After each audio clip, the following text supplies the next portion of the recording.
Hai, Assalamualaikum. Apa khabar semua? Harap semuanya diberi keselamatan, kesihatan, kesejahteraan yang terbaik. Saya doakan agar kita semua ceria dan sentiasa gembira. Baik, hari ini saya nak kongsi dengan sahabat-sahabat semua tentang 3 elemen yang perlu diberi perhatian sewaktu kita melaksanakan sebarang aktiviti penilaian risiko.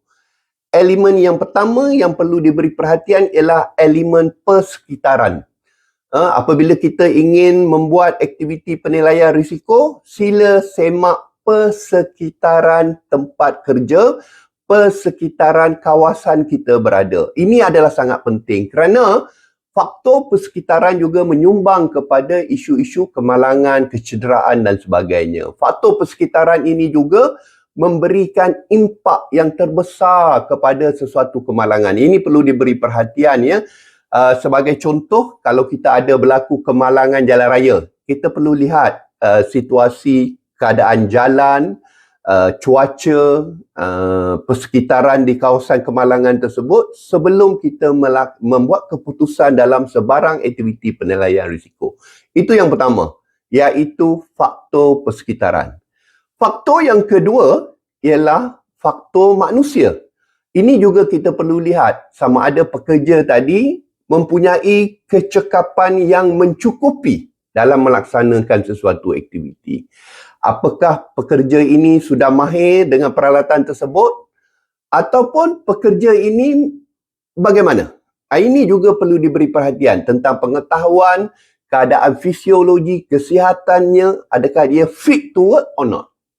Ini banyak orang bertanya saya, berapakah range umur yang sihat untuk bekerja? Sebab sekarang ni kita banyak digemparkan dengan pelbagai isu-isu kesihatan yang mana kita boleh dapat lihat penyakit-penyakit kronik, penyakit-penyakit berjangkitnya mula memberi impak yang teruk kepada kesihatan awam dan juga kesihatan manusia. Dan faktor yang terakhir iaitu faktor prosedur kerja.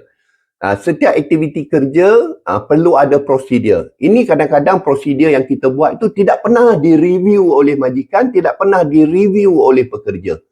Jadi tidak ada penambahbaikan walaupun pelbagai instrumen, pelbagai teknologi, pelbagai teknik-teknik baru telah dikenal pasti. Jadi ini juga mendorong kepada berlakunya kemalangan. Jadi saya ulang balik, ada 3 faktor yang perlu diberi perhatian dalam melaksanakan sebarang aktiviti penilaian risiko.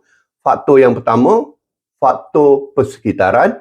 Faktor yang kedua, faktor manusia.